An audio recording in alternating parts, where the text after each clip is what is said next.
atau 100 tahun, gitu kan. Ini untuk apa namanya? Untuk curah hujan bencana. Ya, ya. Oke, ini untuk curah hujan bencana. Nah, kemudian dari curah hujan bencana atau R ini nanti kita lakukan perhitungan untuk menentukan intensitas hujan. Intensitas hujan atau I ya. I. Ini satuannya milimeter per jam. Ini sama dengan intensitas hujan. Ya. Nah, ini dengan beberapa metode nanti dilihat mana yang paling cocok untuk menggambarkan intensitas hujan yang terjadi di lokasi tinjauan. Karena semuanya sama, berarti kan satu ini ya, satu apa namanya, satu perhitungan lah mungkin ya si I-nya. Tergantung dari R-nya ada sendiri, karena R-nya kan mungkin beda-beda ya. Oke, setelah dapat I-nya, kemudian nanti ada tahapan untuk menentukan nilai C atau ini koefisien pengaliran atau runoff koefisien. Ya. Di sini tergantung dari tutupan lahan atau land use ya, atau land use, di mana koefisien ini juga merupakan perbandingan antara terjadinya apa namanya runoff dari suatu rainfall. Ya. Jadi runoff itu adalah aliran permukaan, ini aliran permukaan, sedangkan rainfall adalah hujannya. Nah ini kan C itu besarannya antara 0 sampai dengan 1 kan. Jadi kalau 0 itu nggak ada hujan yang jadi permukaan, aliran permukaan. Kalau yang 1 berarti saat ada hujan semuanya jadi aliran permukaan gitu ya. Gitu ya. Jadi C-nya antara 0 sampai dengan 1. Ini tergantung tutupan lahan. Jadi kalau misalnya di lahan yang kedap air, artinya kan nggak ada yang terserap ke tanah kan. Nah itu semuanya akan menjadi aliran permukaan. Jadi saat 1 itu adalah saat full permukaannya kedap air. Ini adalah kalau misalnya 1. Nah ini saat semuanya adalah ini ekstrimnya ya, full loss air. Nah, ini untuk ininya, untuk C 0 sampai dengan 1. Kenyataannya kan nggak semuanya loss air dan nggak semuanya kedap air kan, jadi disesuaikan ininya.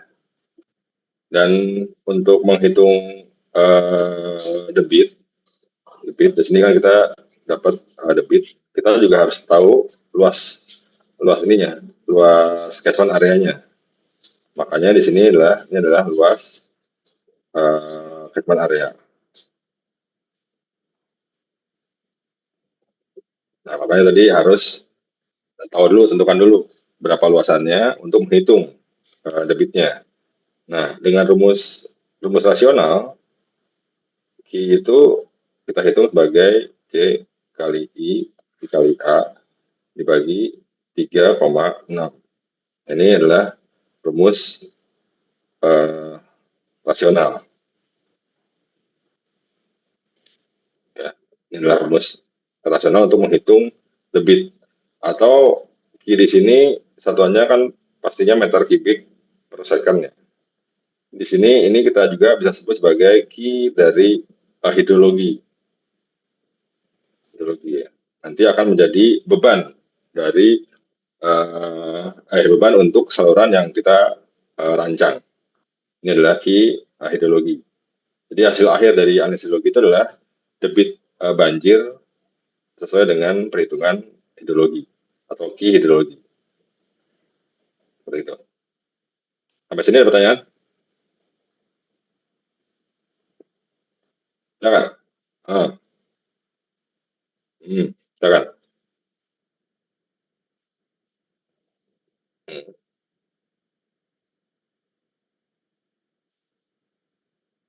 Ya. Mhm.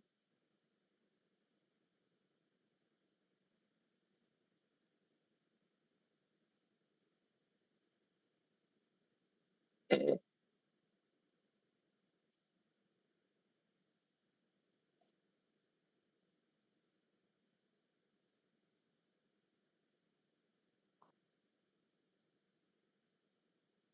Mhm.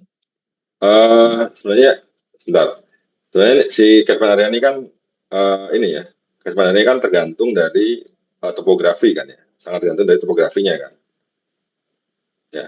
Sangat tergantung dari, topografi atau mungkin kalau di situ kamu lihat di gambar tadi ya, dari konturnya kan. Apakah dengan offset itu sudah mengakomodir, perkiraan catchment area dari kiri kanannya, 30 meter atau 20 meter, atau gimana? Karena kita mungkin nggak bisa matok 20 meter ya, tergantung dari areanya. Terutama untuk bagian yang ini, bagian yang daerah galian gitu. Kalau timbunan oke lah, timbunan kita bisa batasi ya, 20 meter misalnya. Kalau misalnya galian, kan kecenderungannya kan kita nampung air kan dari sekitarnya kan. Contohnya gini, kan gambarnya gini ya, misalnya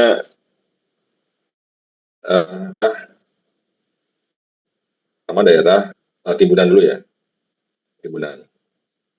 Jadi kalau ada timbunan kan posisi existing ground-nya dia kan lebih rendah ya. Nah gini misalnya, ini adalah existing ground, dia itu posisinya lebih rendah dibandingkan dengan di permukaan jalannya. Jadi kalau existing ground-nya di situ, permukaan jalannya itu misalnya posisinya di daerah sini ya. Nah gini misalnya, nah, ini center line-nya ini center line-nya. Terus nanti ada timbunan, ada perkerasan ya, perkerasan, terus nanti ada tengah timbunan. Nah ini saya tengah timbunannya. Jadi yang ini perkerasan, ini misalnya adanya timbunan ya, timbunan, ini permukaan jalan.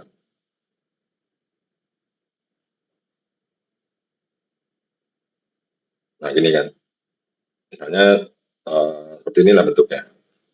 Nah jalan apa si saluran yang kita buat, dia kan posisinya misalnya di samping nih. Nah gini ya, nah, jadi gini, nah gini misalnya, nah gini ya, nah gini. Jadi air yang jatuh ke badan jalan saat ada hujan, dia akan ngalir ke samping kan, masuk sini kan, kayak gini ya. Dan nanti mungkin bisa kita buang ke luar gitu. Demikian juga dengan yang di kanan, jatuh, lari ke sini, ke permukaan, nanti bisa kita buang keluar. Nah ini boleh kita offset yang tadi 20-30 meter itu bisa kita kita buat patokan seperti itu. Jadi dari anggaplah ini sebagai uh, badan jalan, ini badan jalan kan, jalan yang kiri, ini badan jalan yang kanan. Ini kita offset misalnya 20 meter. Misalnya kita offset 20 meter. Artinya catchment area untuk saluran kiri ini adalah yang ini. Ini sebagai catchment area saluran yang kiri. Ya, yang ini catchment area saluran yang sebelah kanan. Kayak gini kan, ini kan. Ini untuk daerah timbunan. Nah, untuk daerah galian ini harus kita lihat dari ininya konturnya.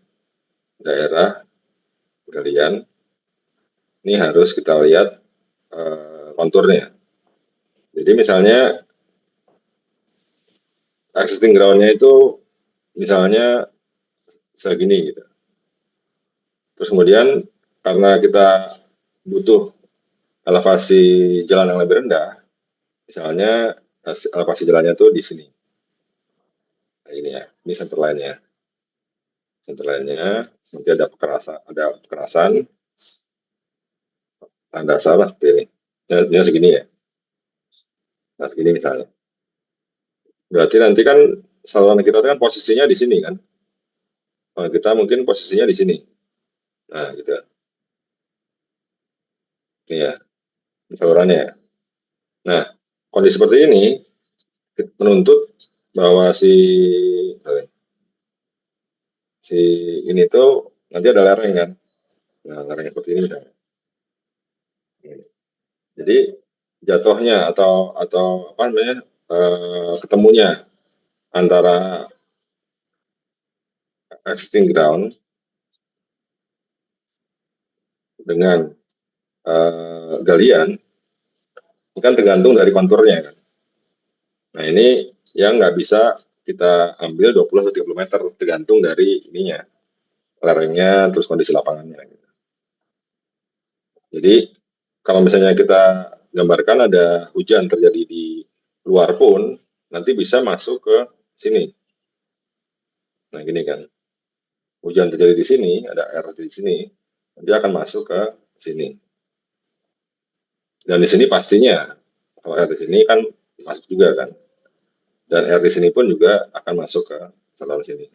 Artinya ada beban tambahan, ada curah hujan tambahan yang tergantung dari pertemuan antara ini, antara existing ground dengan daerah galiannya. Gitu. Jadi untuk luasan catchment areanya ini ya, ini catchment area kiri ya. Ini catchment area ya.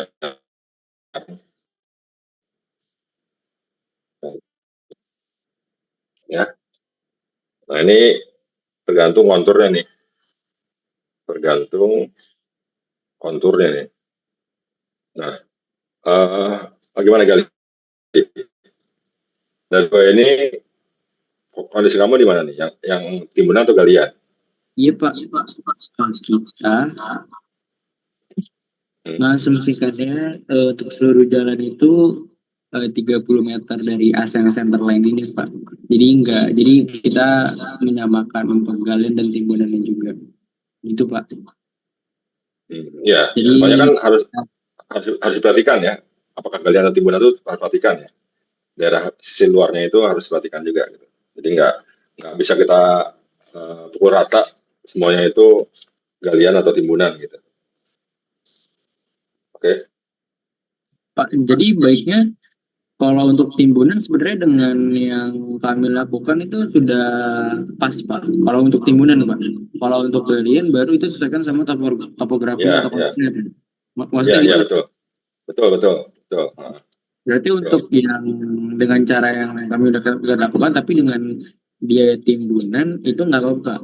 Cuman kalau untuk galian baru ya, sesuaikan sama konturnya. Ya, ya, ya betul. Karena kan cenderungnya kan kalau timbunan itu kan dari air yang jatuh di saluran, nanti kan akan kita buang keluar kan. Sedangkan untuk daerah galian cenderung kita nampung air dari luar masuk ke dalam gitu. Karena kondisinya apakah di bawah atau di atas dari permukaan tanah existing. Gitu. Yes. Oke, paham? Paham Pak, paham Pak. Ya, oke. Ya nanti ini ya ini kan seperti itu. Nah, setelah kita menganalisis hidrologi ini, nanti untuk mendesain berapa berapa dimensi dari salurannya, nanti kita akan beralih ke analisis hidrolika. Gitu ya. Ini saya tulis sini untuk analisis hidrolika. Belum? Coba. Analisis hidrolika. Ini kan berarti kan kita harus tentukan kan dari bentuk penampangnya, penampang salurannya ya maksudnya.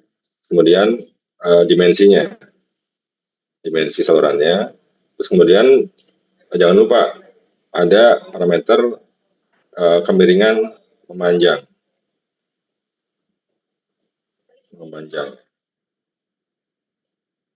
Oke, misalnya anggaplah sederhananya kita misalnya buat saluran bentuknya persegi gitu ya, persegi ya. Ini, nah gini. Ini adalah lebarnya, ini adalah tingginya. Kemudian ini adalah tinggi jagaan. Tinggi jagaan. Jadi ini kan sama dengan B dikali dengan H kan. Oke. Kemudian keling basahnya ini adalah B ditambah dengan 2H gitu kan. Kemudian dari sini saya hitung radius hidrolisnya atau A dibagi dengan P, ini B kali H dibagi B tambah 2H. Ini kan, ini parameter dimensi itu seperti ini. Dari dimensi penampang salurannya.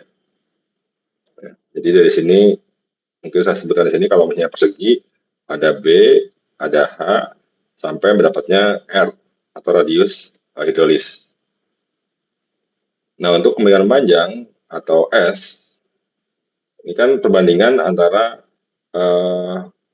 beda tinggi bagi dengan panjangnya kan si S ini kan atau slope-nya kan. Biasanya dinyatakan dalam persen. Ya. Terus selain bentuk dan dimensi, ada juga jenis penampangnya. Jenis penampangnya ya. Apakah penampangnya berupa saluran tanah atau mungkin batu atau beton. Misalnya tanah, apakah batu, pasangan batu ya, atau misalnya menggunakan beton. Di mana ini tuh nanti akan menentukan koefisien Manning. Koefisien Manning. Mungkin bisa Manning, bisa Slicker, apapun ya. Ini N gitu kan. Sehingga nanti bisa kita hitung debitnya di bawah Q-nya sama dengan luas penampang dikali dengan kecepatan kan. Nah, si luas penampang ini, si kecepatan ini, si kecepatan penampang ini tadi sudah dapat ya B kali H. Sedangkan si kecepatan ini sangat dipengaruhi dengan rumusnya gini, 1/N kali R pangkat 2/3 dikali dengan S pangkat setengah.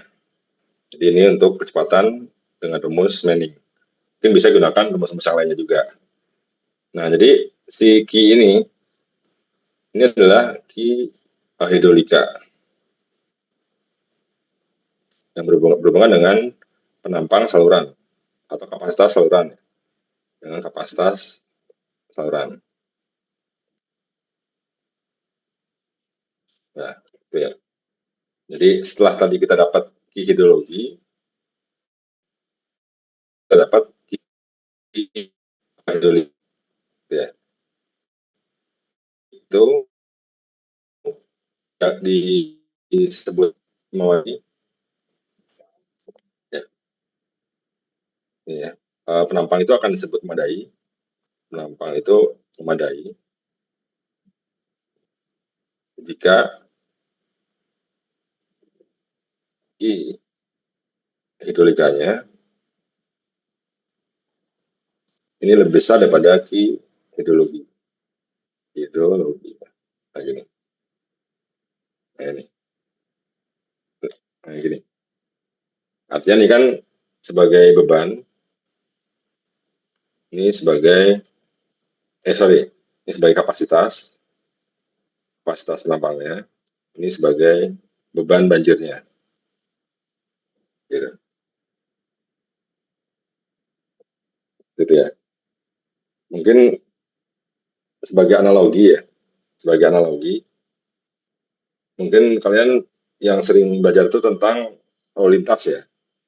Nah, di lalu lintas itu kan kalau misalnya kita bicara PKJI, kalian kan tahu kan visi rasio kan, visi rasio.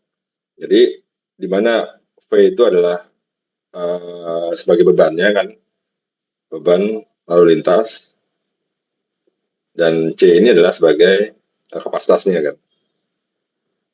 Nah, seperti ini, kurang lebih seperti ini untuk ininya ya, untuk apa namanya analoginya. Jadi perbandingan antara beban dengan kapasitas.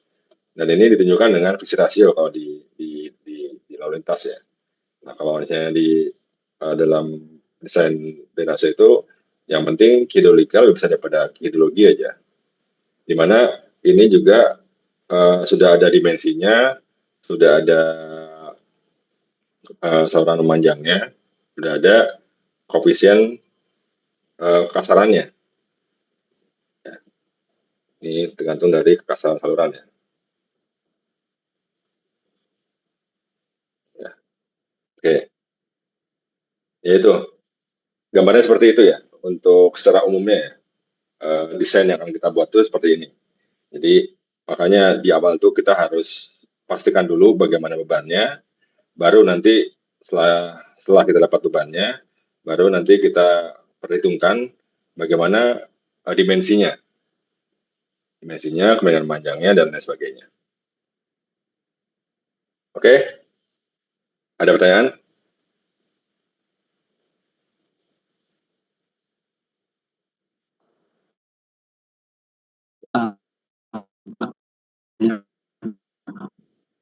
Ya,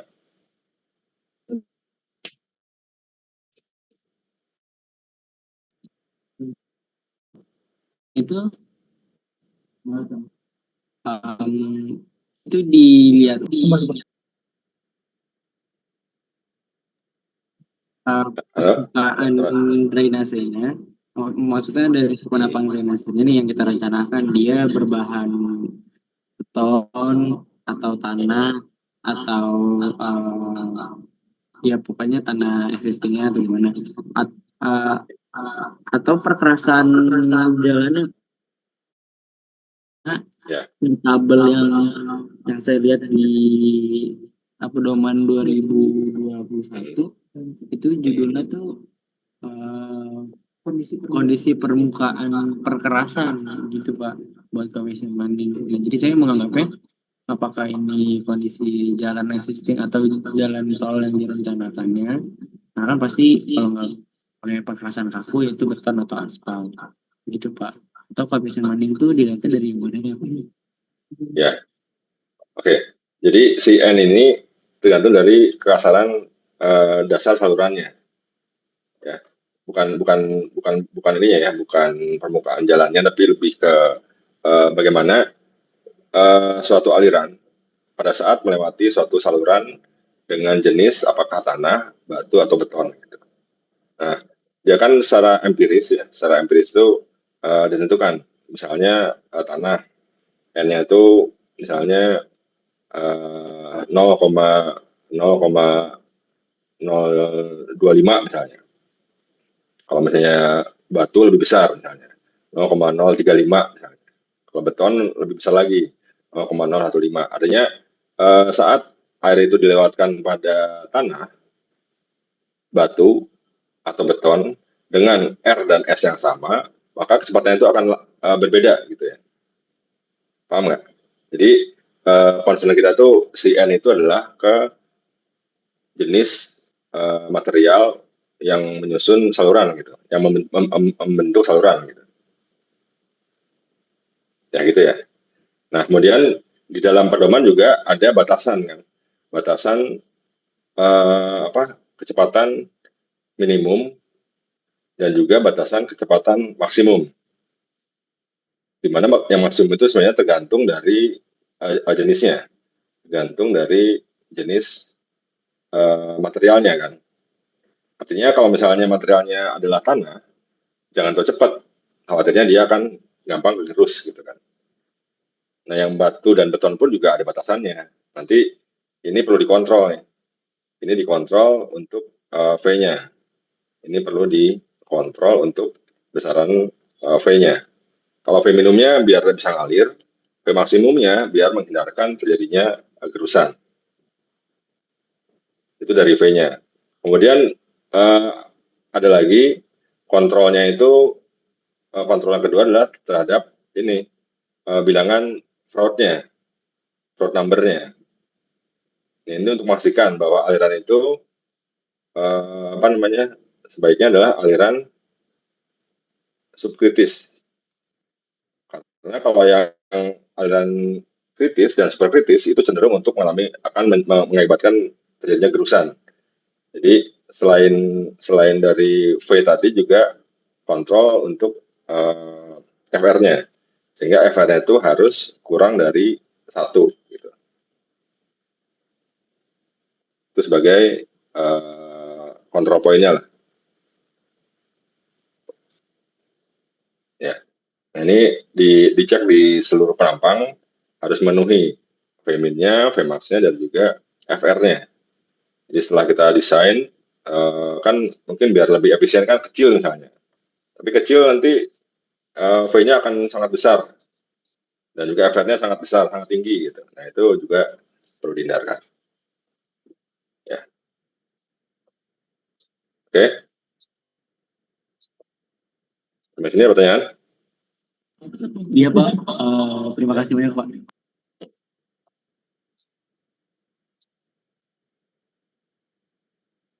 Oke.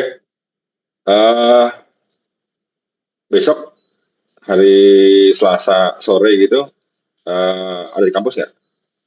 Biar saya bisa lihat yang tadi tuh kelompok ke-6. Ada nggak? Biar sekalian yang lain juga Selasa terakhir jam 3 Pak.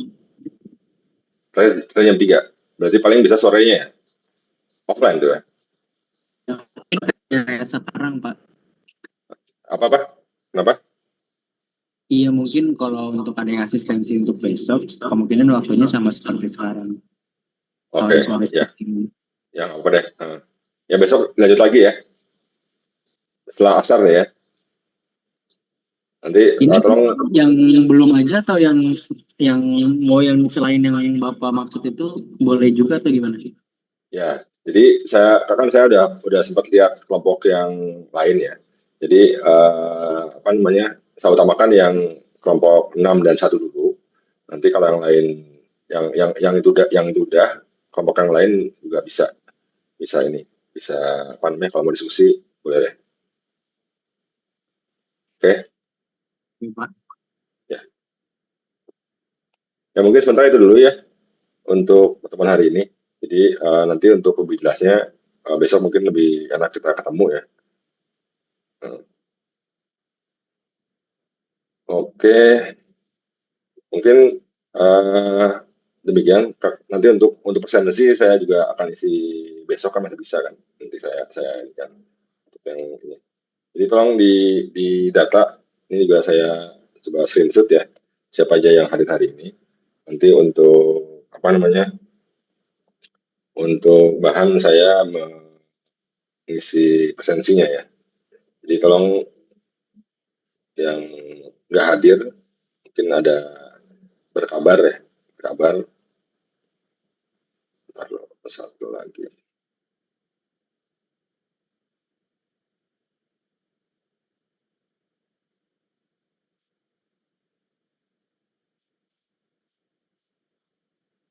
Sebentar, saya lupa. Yang saya panggil tolong merespon ya.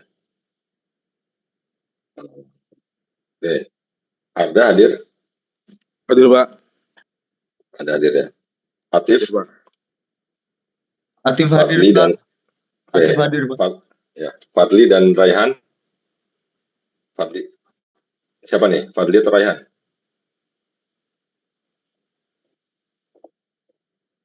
Raihan juga hadir Pak. Oke, Fadli, Raihan hadir ya. Farhan hadir? Mana Farhan? Pak, hadir saya Pak. Saya Ya, device saya nggak bisa ini Pak mic-nya. itu bisa tuh. Jadi dari Atif Pak. Oh, Fauzi. Uji ada Uji? Hadir Pak. Polisi Pak. Hadir. Intan? Intan hadir? Intan hadir, Pak. Hadir ya. Jalu? Jalu ada? Muhammad Ijwar? Muhammad Ijwar hadir, Pak. Hadir. Muhammad Hafiz? Hadir, Pak. Muhammad Raihan? Hadir. Sama nih ya? Bebas. Yang tadi Iya, ya? Pak. Oke. Terus Okra? Hadir, Pak. Hadir ya. Reza? Reza Dwi ada? Terus Risa? Hadir, Pak. Hadir. Jasmine? Hadir, Pak. Saya Jasmine. Ini yang nggak saya absen, nggak ada di Zoom ya. Nanti kalau nggak hadir tolong. Pak, saya belum dipanggil Pak. Sadel Pak. Siapa? Muhammad Sadel Pak. Di sini kok nggak muncul ya? Bapak saya Galih belum, Pak? Siapa? Galih, Pak. Dan Bapak maaf Pak, Jalu hadir Pak. lalu hadir. Oh, ini Arda juga nih. Saya juga, Pak Pradita. Sebentar. Tadi soalnya nggak muncul sih.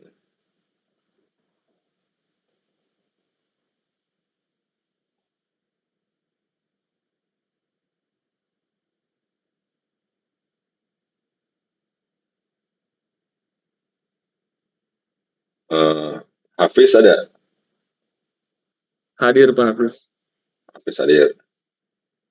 Pradita Ada, Pak. ada ya. Tahani Hadir, Pak. hadir. Arda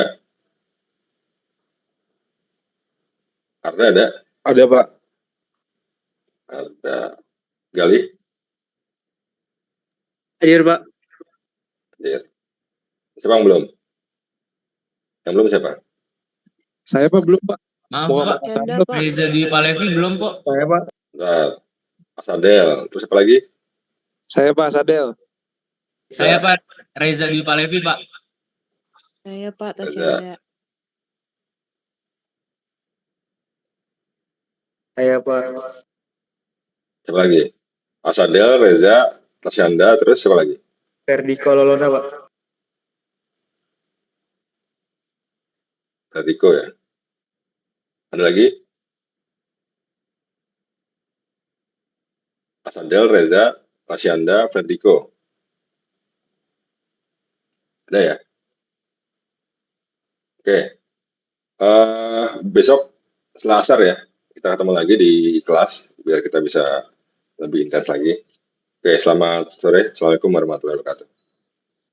Waalaikumsalam warahmatullahi wabarakatuh. Waalaikumsalam. Terima kasih, Pak. Terima kasih, Pak. Terima kasih, Pak.